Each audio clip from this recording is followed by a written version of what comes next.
StarCraft: Evolución. De Blizzard Entertainment. Escrito por Timothy Zahn. La guerra entre los Terran, los Protoss y los Zerg finalizó hace años, pero aún se sigue librando la lucha por la paz. A medida que el dominio Terran lucha por recuperarse de los estragos de la guerra, el emperador Valerian Mengsk no tiene intención de gobernar de la manera sangrienta como lo hizo su padre, el fallecido Arcturus. En lugar de buscar venganza, Valerian tiene la determinación de mantener la paz. Así que, cuando recibe una solicitud urgente de ayuda de Zagara, reina del salvaje enjambre Zerg, este se compromete a escuchar su pedido, a pesar de sus dudas personales y la severa desaprobación de Artanis, jerarca Protoss. Zagara sostiene que el enjambre ha cambiado. Ya no se inclinan por la destrucción. Han revitalizado el planeta Gist, a pesar de creerse irreparable tras la incineración por parte de los Protoss en tiempos de guerra. Ahora los Zerg desean únicamente vivir allí una nueva vida, en paz. Pero cuando agentes del dominio, un curtido marine, un impredecible segador, una bióloga idealista, un exagente fantasma y un enigmático Protoss llegan para investigar el planeta, sospechan que no todos los Zerg se han dedicado verdaderamente a seguir el sueño de Zagara de un paraíso en armonía. Gist esconde oscuros secretos, y si se desencadenan, significará un desastre para todo el universo. Después de casi una década de guerra brutal, tres poderosas facciones: los enigmáticos Protoss, los salvajes Zerg y los Terran, descendientes de la humanidad en el sector, han pactado un alto el fuego. Pero, en el mejor de los casos, se trata de una paz muy precaria. La tensión estalla tras el descubrimiento de la repentina restauración de un planeta incinerado. La neutralidad se torna en hostilidad, y los viejos enemigos son acusados de desarrollar armas biológicas para reavivar el amargo conflicto, por lo que una expedición de soldados e investigadores Terran y Protoss se dispone a explorar el misterioso planeta Zerg, así como las intenciones de sus habitantes, pero el exuberante y alienígena paisaje acoge a otros pobladores, criaturas envueltas en sombras que, si se desatan, podrían cambiar el destino de toda la galaxia. Capítulo 1. La guerra había acabado. Las pesadillas no. Al sargento de infantería Foster Baraja, Cray, no le importaban demasiado los sueños. ¿Qué demonios? Había sobrevivido a 5 años enteros de auténtica pesadilla, mientras estuvo destinado en diversas misiones. A estas alturas, ya debería estar acostumbrado al miedo y al pánico. Lo que más le cabreaba de los malditos sueños era la monotonía. La guerra había sido un verdadero infierno, pero al menos le había permitido cambiar de escenario de vez en cuando. Su pelotón había luchado en desiertos, junglas, bosques, praderas, ciudades. Para cuando ellos llegaban, más que ciudades, eran montones de escombros y tuberías retorcidas, pero contaban como tales, e incluso una vez en una playa. Los enemigos también fueron muy diversos. Se había cargado a Zerglings, hidraliscos, asoladores y cualquier otra de las innumerables variedades que existían de esas criaturas infernales llamadas Zerg. A veces, el superamo o la reina, o quienquiera que estuviera al mando en ese asalto en particular, enviaba a sus monstruos más desagradables y, en ese momento, los soldados se arrojaban al suelo mientras un vikingo o un Thor entraba en acción para encargarse de ellos. Pero incluso los nuevos enemigos suponían un cambio en el escenario. También había visto a unos pocos Protoss, normalmente en el extremo más lejano del campo de batalla, donde no hacían ningún bien a las fuerzas del dominio. En un par de ocasiones, incluso había acabado disparando al tuntún contra uno de ellos, cuando ese enorme alienígena cometió la imprudencia de cruzarse en su camino.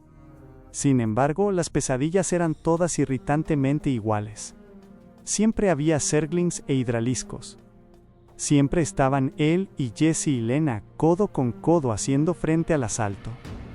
Y su maldito rifle Gauss C-14 nunca funcionaba como era debido. A pesar de que disparaba bien, emitía su habitual ruido sordo y le golpeaba el hombro con la fuerza de una mula, a pesar de la protección de su traje de combate, tal y como debía.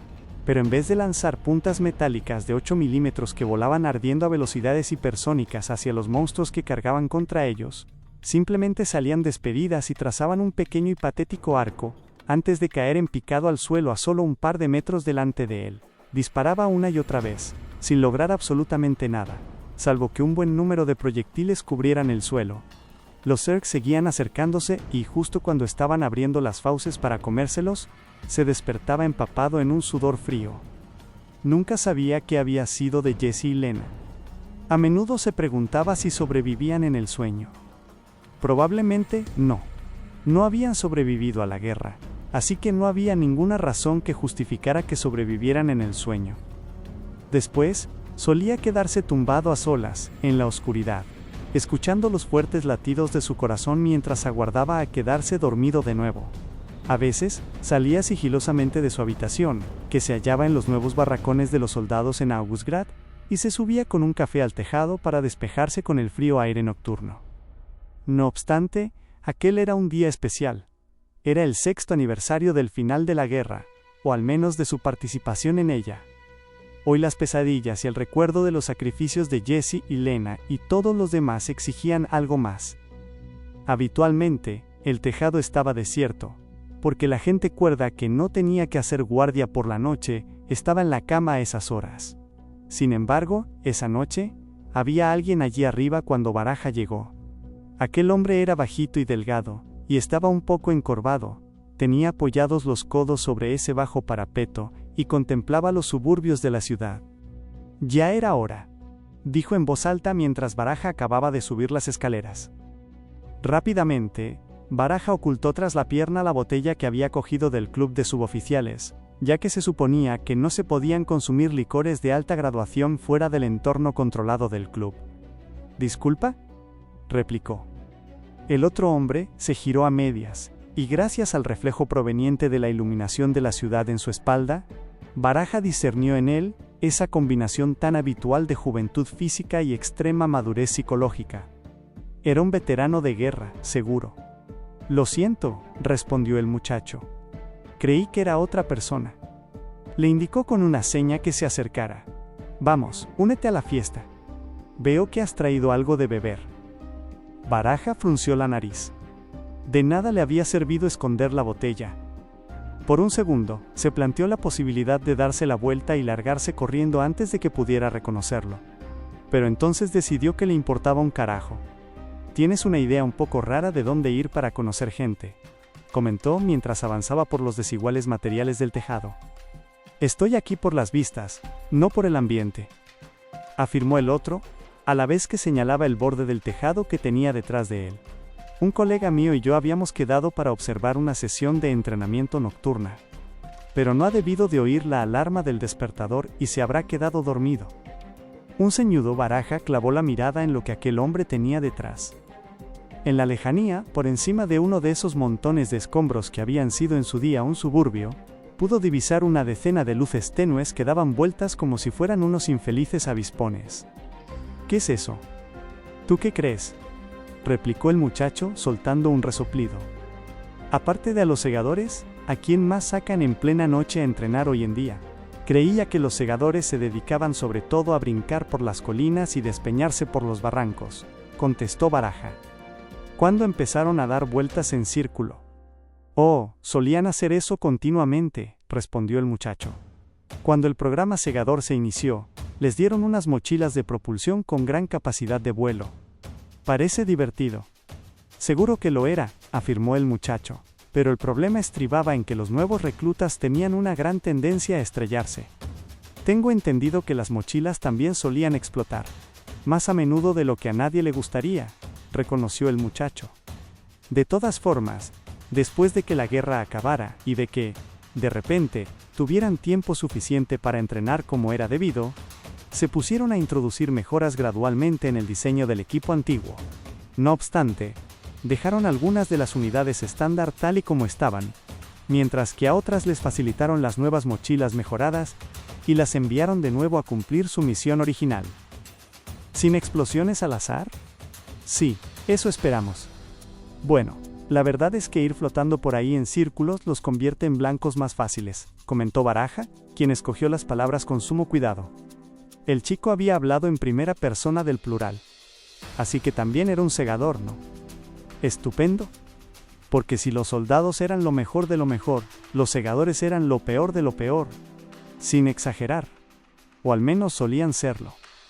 Durante la guerra, durante el reinado del emperador Arcturus Mengsk, Todo el cuerpo, supuestamente, había estado formado por criminales curtidos cuyas tendencias antisociales no podían ser corregidas, y que habían optado por realizar un servicio militar demencial como alternativa a estar en prisión, o algo mucho peor.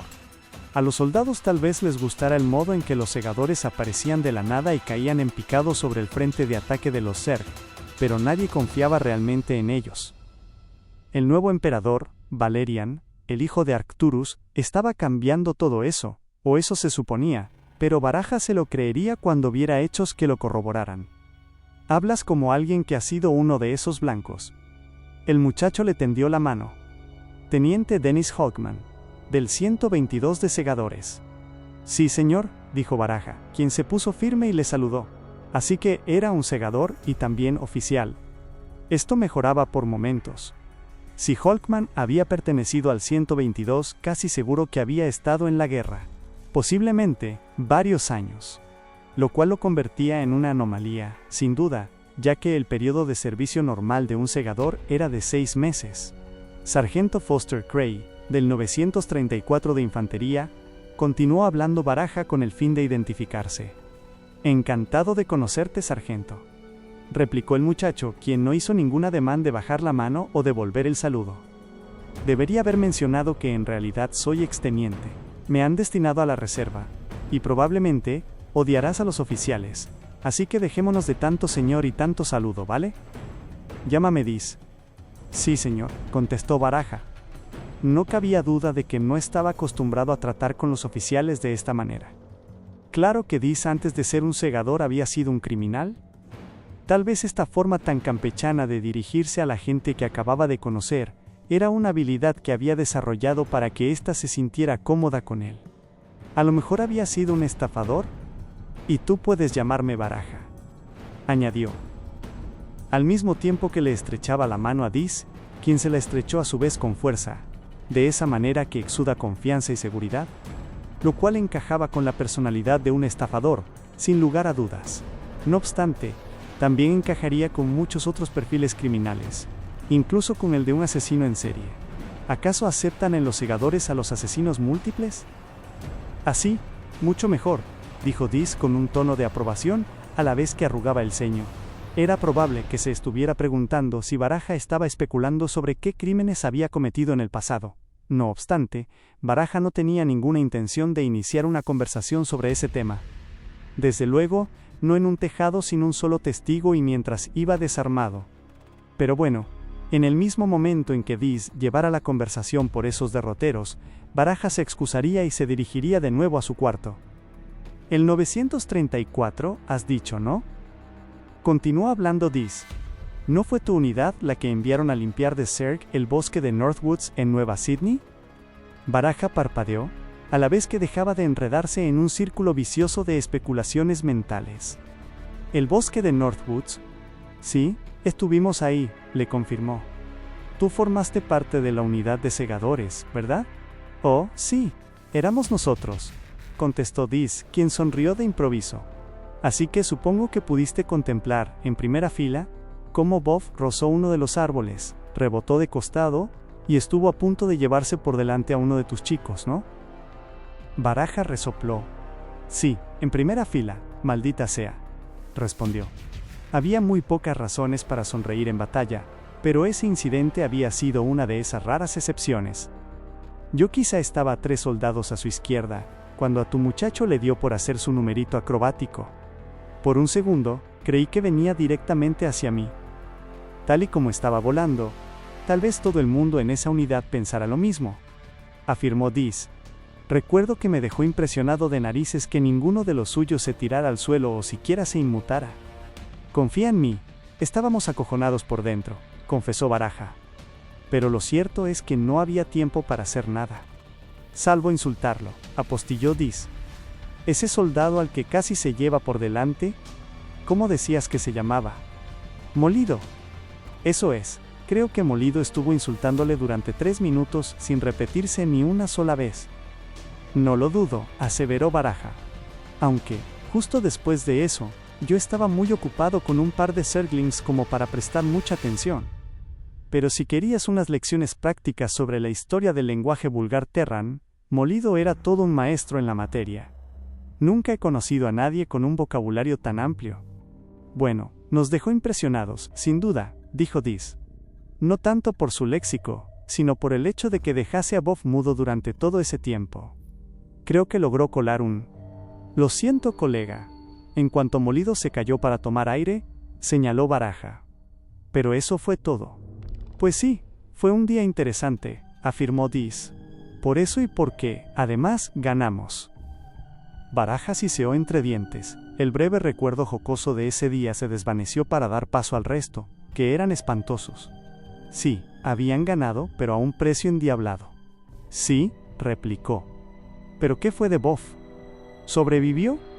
Bueno, sobrevivió a esa batalla en particular, respondió Diz.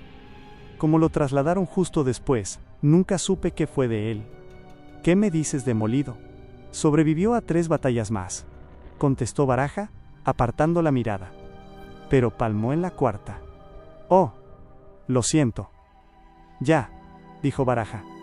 Tampoco es que fuera el único. Ni por asomo, apostilló Diz con tono sombrío. ¿Cómo crees que llegué a teniente siendo tan joven? Normalmente, se asciende por méritos o valentía. Tal vez eso sea así en la infantería, comentó Diz. En los segadores, se asciende al que vive más tiempo.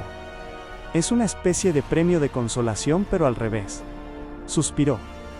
En realidad, espero que Bob no sobreviviera.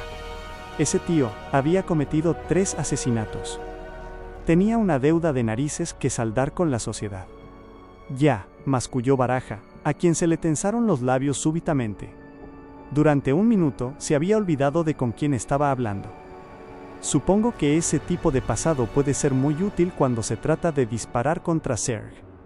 No tanto como crees, replicó Diz, quien se giró para mirar hacia atrás, hacia los ejercicios que los segadores seguían llevando a cabo en la lejanía. Por esa razón, están intentando instruir una nueva horneada más generosa y decente de... Maldita sea. ¿Qué? Preguntó Baraja, a la vez que centraba su atención en esas luces flotantes. Nada parecía distinto. Se están poniendo verdes, dijo Diz de un modo abrupto. Malditos estúpidos. ¿Llevas tu comunicador encima? Sí, contestó Baraja, quien se sacó el artilugio del cinturón y se lo ofreció. Di que quieres hablar con el sargento de cosechadores Stilson Blomqvist, le indicó Diz, quien no hizo ademán alguno de coger el aparato.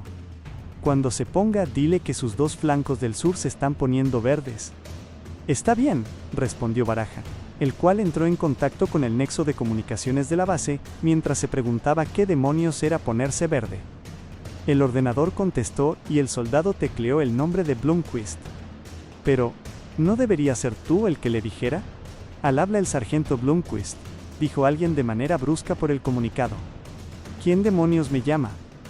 Una vez más, Baraja hizo ademán de ofrecer el comunicador a Diz. Y, una vez más aún, este hizo un gesto para indicarle que lo apartara. Me han indicado que debo informarle de que sus 2 flancos del sur se están poniendo verdes, contestó Baraja. ¿Ah, sí? Replicó Blomqvist. ¿Y esto cómo lo sabe? Porque puedo verlos, respondió gruñendo Baraja. ¿Arréglelo, quiere? Acto seguido, cortó la comunicación y le preguntó a Diz. ¿Qué diablos es ponerse verde? Uno puede ponerse verde de envidia, respondió Diz, quien seguía concentrado en esas luces distantes. En este caso, se trata de un par de fantasmones que intentan competir entre ellos, realizando maniobras estúpidas. Oh, aquí vienen. Baraja abrió los ojos como platos. ¿Cómo que aquí vienen? Al menos, Blomqvist sabe cómo buscar una aguja en un pajar, comentó Diz. Le has dicho que podías verlo y te ha localizado. Así que no es un incompetente de tomo y lomo. Es bueno saberlo, masculló Baraja. No cabía duda de que las luces se estaban moviendo y de que lo hacían en su dirección. ¿Esto? ¿No deberíamos largarnos? Bueno, yo sí, contestó Diz, quien pasó junto a Baraja rozándolo. Oh, y me voy a llevar esto, añadió, arrebatándole la botella a Baraja con destreza. Con gran destreza, de hecho. ¿Acaso eso indicaba que aquel individuo había sido un carterista? No te preocupes, no te pasará nada, apostilló. Dis mientras miraba hacia atrás y se dirigía rápidamente hacia la puerta. Solo dile que no puede hablarte de esa manera. Baraja clavó la mirada en la espalda del muchacho mientras éste alcanzaba la puerta, al mismo tiempo que se le tensaban los músculos ante la duda de luchar o huir. Todo aquello no tenía nada que ver con él. Lo más inteligente habría sido seguir a Dis hasta el interior del edificio, regresar a su catre y olvidarse de que todo esto había pasado. No obstante, por segunda vez esa noche, decidió de improviso que le importaba un carajo. No había hecho nada malo, para variar, y por nada del mundo iba a echar a correr. Llevara o no un arma encima, si una panda de aspirantes a segadores querían liarse la parda, les demostraría el significado de esa expresión para un soldado. Llegaron 10 segundos después. Mientras descendían del cielo a su alrededor, se percató de que su técnica era un poco caótica. No estaban coordinados y más de la mitad de ellos ni siquiera aterrizaron como era debido. Sin embargo, lo habían rodeado de un modo bastante competente y gran parte de esa torpeza probablemente era una mera cuestión de inexperiencia. Incluso hubo uno del grupo que demostró ser medianamente competente. Baraja se cercioró de estar mirando hacia él cuando éste se posó ruidosamente sobre el tejado. Sargento Blomqvist, saludó al segador. ¿Hace una noche estupenda para volar?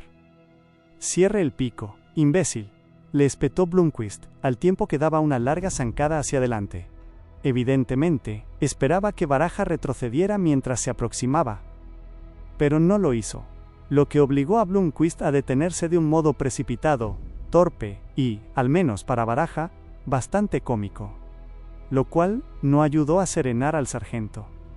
Quiero que me digas tu nombre, rango y qué narices estabas haciendo aquí arriba, bramó Blomqvist mientras recuperaba el equilibrio. Después podrás presentarte en el calabozo de abajo mientras yo redacto los cargos en tu contra. Baraja parpadeó. ¿Cargos? ¿Desde cuándo estar en un tejado es un delito?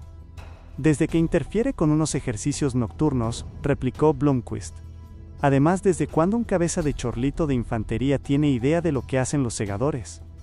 He visto a muchos segadores competentes. Baraja agitó la mano para señalar al círculo de novatos que lo rodeaba.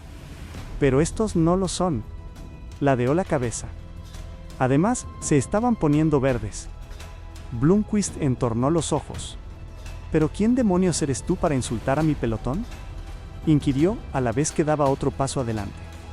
Entonces, por la parte inferior de su visión periférica, Baraja pudo ver cómo el segador cerraba los puños. De manera deliberada, Baraja no cerró los suyos. Como eran 10 contra 1, lo último que debía hacer era dejarse llevar por las provocaciones de Blomqvist y lanzar el primer puñetazo. Ni siquiera podía permitirse el lujo de que diera la impresión de que estaba a punto de hacerlo. El problema de tenerlo casi todo en contra era que, si no derribaba a un par de ellos justo al principio de la pelea, estaba casi garantizado que acabaría rápidamente siendo el saco de todos los golpes. Pero no le quedaba otra. Si bien no le había dicho a Blomqvist cuál era su nombre, las gafas de segador contaban con un sistema de grabación y transmisión de datos, por lo que los 10 tendrían ya un registro claro de su rostro, sin duda. Aunque Baraja ganara la pelea, toda la cadena de mando de la infantería se le echaría encima. La única forma en que podía salir de esta era dejando que Blomqvist atacara primero y confiar en sobrevivir hasta que el pelotón se cansara de darle golpes. ¡Atención! Blomqvist se giró hacia la puerta del tejado y se tambaleó un poco, ya que el peso de su mochila de propulsión lo desequilibró. Dis se acercaba hacia ellos a zancadas, con expresión sombría en el rostro. Unos galones de teniente relucían en su cuello. Baraja reparó en que esos galones no habían estado ahí antes. Teniente Holkman, del 122 de segadores, anunció abruptamente Dis. ¿Qué demonios está pasando aquí, sargento? Blomqvist se quedó sin palabras por un segundo. Este individuo se ha entrometido en nuestro ejercicio, señor, acertó a decir, señalando a Baraja. También se ha negado a decirme su nombre. ¿Se ha entrometido?, le interrumpió Dis. ¿Se ha entrometido desde aquí? Entró en contacto conmigo mientras intentaba hacer un ejercicio, contestó Blomqvist. Cuestionó mi técnica. Me distrajo mientras. Si una mera llamada de comunicador consigue distraerte, sargento, no tendrás nada que hacer en el campo de operaciones, volvió a interrumpirle Dis. ¿Su crítica era fundada? Blomqvist miró de reojo hacia uno de sus hombres. Tal vez sí, señor. Entonces, acéptala. Actúa en consecuencia y enmienda el error, le ordenó Dis. Y vuelvan arriba a toda prisa, ahora mismo. Blomqvist se puso firme. Sí, señor. Pelotón, de vuelta a la zona de entrenamiento. Ejecución inmediata. Por parejas, los novatos abandonaron el tejado y se dirigieron de vuelta hacia esa parte del cielo en la que habían estado haciendo maniobras antes. Blomqvist fue el último en marchar.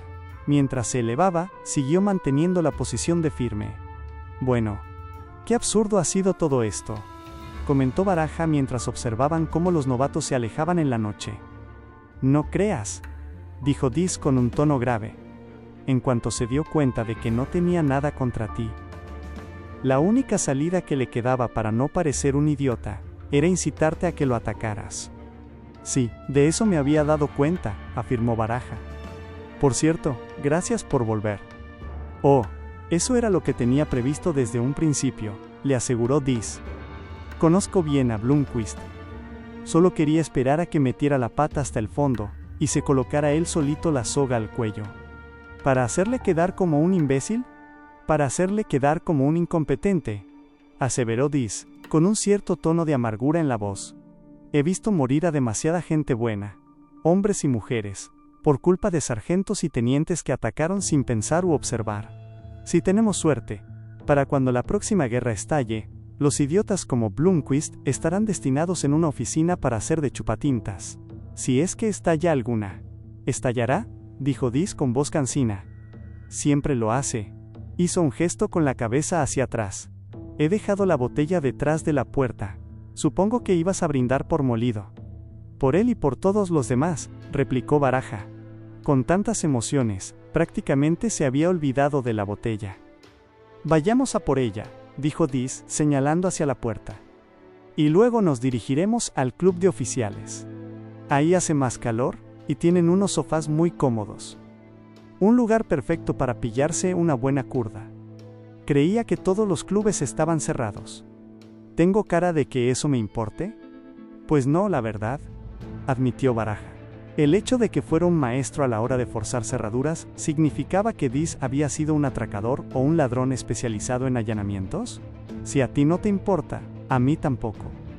Bien. Dis sonrió ampliamente. ¿Quién sabe? Obviamente, te estás preguntando qué hice para acabar en los segadores. Si consigues emborracharme lo suficiente, quizá te lo cuente. Pues empecemos, entonces, dijo Baraja, inclinando la cabeza. Detrás de usted, señor.